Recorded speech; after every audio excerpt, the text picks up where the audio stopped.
Alright everyone, welcome back to my Resident Evil Code Veronica X playthrough. We are still Claire Redfield, sadly. We are still on this stupid island, and we are still collecting army proofs. Or actually we aren't, because we have the Air Force proof now, which is the last one that we needed. So we are good to go. We can leave this place finally. Well, with a few hiccups along the way, but yeah, we will be gone from this area by the end of this part. We will have defeated the boss. So, now that we've acquired the Air Force proof, we're gonna want to go back downstairs into the room that we came from, and we will get some revelations, which we will not see because I skipped the majority of the cutscenes in this game, just to save time on the videos. So yes. Awesome cutscene right there. I think Steve just comes in and shoots or something like that. So once you come in here, you're gonna want to click on the blonde wig. You will get another cutscene, and then we will be along our merry way. Okay, so that was an interesting cutscene.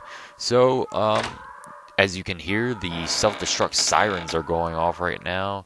So I think it's about time we hightailed it out of this place. What we need to do now is go to the safe room, the closest safe room, which is all the way, well, it's not that far back. Pretty sure you guys know where that safe room is by now. Along the way there are going to be a bunch of zombies. These guys are back, who I still don't know the names of, because I am recording almost all of this commentary in one sitting. Isn't that special?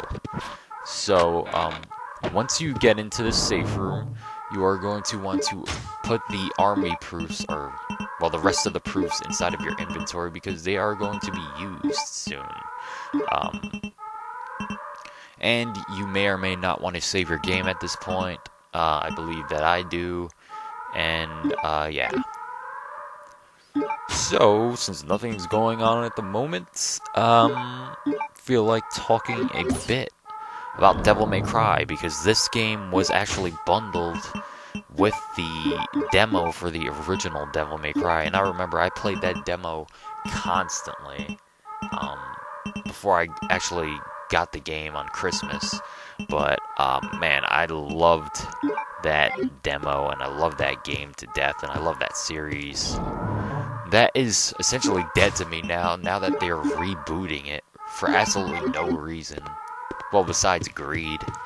But, yeah, it's pretty... And I'm not one of those people who has a problem with the new Devil May Cry just because of the aesthetics. Even though I am really turned off by Dante's new character design. I do like some of the environments, and that would be fine for me, but I know for a fact the gameplay itself is not going to be anywhere near as deep as Devil May Cry 3 and 4's gameplay. With Ninja Theory's track record, I mean, the game that they have made that has the most depth was a God of War knockoff. Heavenly Sword, which I did not like very much. The combat was just too slow, way too slow.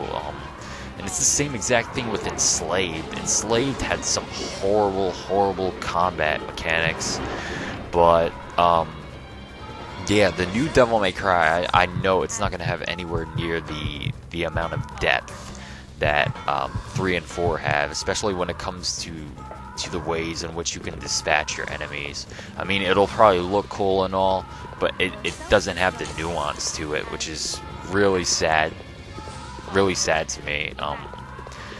It really sucks that they just gave the series to Ninja Theory rather than continuing it. There was a lot left to go over in Devil May Cry. There were a lot of loose ends left. We had no idea how Nero was related to Dante and Virgil, as to whether or not Virgil would eventually show up again in the series. And there were based upon the anime, there are other like super demons in the same vein as Mundus from Devil May Cry 1, so we could have actually saw Dante go up against some of them, but no, of course not, because we need to reboot the series in order to westernize it, quote unquote. But yeah, that's that's my mini rant about that complete catastrophe. Really pisses me off. But what can you do? Life goes on. Guess I'll get my action fix with the new Ninja Gaiden, which I really hope is not dumbed down. I heard that you can only use the Dragon Sword throughout the entirety of the story campaign, which is the stupidest thing I've ever heard in my entire life. But, oh my god, face palms. So that's enough of that. Let's get back to this playthrough. So as you saw, I used all three of the proofs. The next thing we need to do is raise the bridge. In order to raise the bridge, we need to use the control lever, which is right here, which is completely great for us. And, if you haven't saved it yet, I do suggest that you save the game right now. You will want to be carrying your grenade launcher also with some normal grenade rounds inside of it, because you are going to be battling the first phase of that bioweapon guy. I have no idea what his name is either. It's great. I don't know anyone's name anywhere. It's kind of like having Alzheimer's. You sort of recognize who they are, but that's a bad analogy. Never use diseases in analogies. But yeah. So now we need to use the control lever. We need to go out here. There are zombies here. I suggest you just dodge them as usual. I'm not sure if these guys respawn anymore.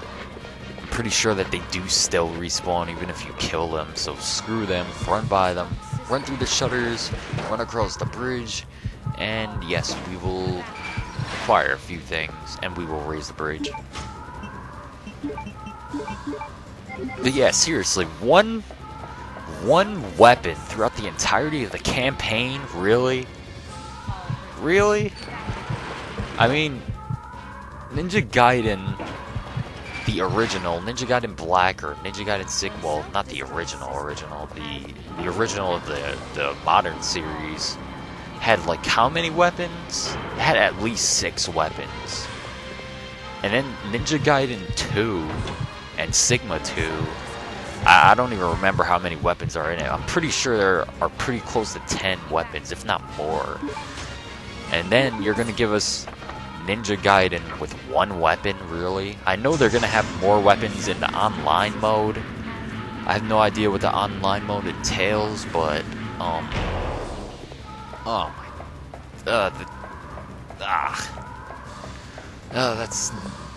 that sums up my thoughts on that. So raise, I was gonna say raise the roof. Raise the wow, I'm just losing my mind. So there's a first aid kit inside of here. Yes, the lock has been released. Let's get the first aid spray. I think I said first aid kit. So we don't have to do anything with this oil pressure stuff until we're Chris. But yeah, pick up the key, the airport key, and now we need to use it on the control panel, and then we will be making our way to fight the boss. Cool. So we raise the bridge, we will be able to get out of here, but not before fighting the boss the first time. Oh, and of course, in the new Devil May Cry, sorry to keep bringing this up, but Dante is actually half angel. So yeah, I have no idea what to think about that. I guess it's fine. I don't know. That everything surrounding that game is just strange to me. And then we have the amazing developers at Ninja Theory down talking all of the fans of the series, which is ridiculous. And then we have Capcom putting the original versions of the characters into Marvel vs. Capcom 3 and Ultimate Marvel vs. Capcom 3, and then Super Ultimate Marvel vs. Capcom 3 will probably have Nero in it or something. But yeah, I don't know. Capcom. How you fallen? This generation, anyway. Last generation, you were awesome. And this generation, you fail. And then, on top of that, we are getting the HD versions of Devil May Cry 1, 2, and 3 released early next year. So, I don't know. Mixed signals. Extremely mixed signals when it comes to this. I don't know. I refuse to buy the new Devil May Cry, though. I may rent it, but I'll never buy it just because of some of the things that Ninja Theory has said about the fans. But, yeah. 5 minutes till detonation, so... Well, yeah. Life or death. Life or death. Okay. So, we are going to take this elevator up. I'm pretty sure we end up in that area near that gigantic worm boss that we just ran by earlier in the game. So, yeah, you're just going to want to leave that room and just make your way towards the submarine area. But before we can get there, we are going to have to fight the boss. So yeah, here's the area with the giant worm guy. For some reason, I don't know what happened there. I think somebody may have disconnected my controller or something, because I took massive damage there, and my character, Claire, was just standing around. But yeah. So here he is. Wow, that was quite an explosion. So here he is, the guy without a name. And yeah. All you need right here is to shoot him with some grenade rounds. I usually just stand in front of him and shoot him. I really don't care about taking damage at this point. He doesn't do much. He does push you back pretty far, but you won't really take much damage. And he probably won't hit you more than once anyway. See? Really easy. If anything, that battle is probably harder than the one inside of the plane, to be honest. The one in the plane, you do not have to move whatsoever in order to kill him. So, as you can see, we are rushing back to the plane. And, of course, this will not be the last time we see this place, sadly, because we will have to backtrack here with Chris. Oh, genius level design. So, dodge these guys, make your way back into the plane, and we are going to get ready for battle. So, what we're going to need, or what you guys will need, for this battle are the 3 BOW gas rounds for the grenade launcher, and you will need 10 incendiary arrows for your arrow thingy. Wow, I am stupid. But yeah, you will need the incendiary arrows for your bow gun. So as you can see, I already picked everything up. I had already saved the game. Save the game here just in case, but I'm pretty sure you will not need to, because this battle is extremely easy, as I've said plenty of times throughout this video, and throughout the last few parts, actually. So come on, let's do this. So as soon as you go in here, you'll get the cutscene. You'll be told that the door is locked, and the catapult is ready. So as you can see, I haven't moved at all. I'm just using auto aim. Shoot him with those 3, and then shoot him with 10 of these. Exactly 10. No more, no less. 10. Hit the catapult, and yes, he is gone. It's really that easy. I don't know what everyone is always complaining about, but yeah, that guy's a joke. And that is the end of this part. I hope you guys enjoy this video so far, and I'll see you guys in the next one.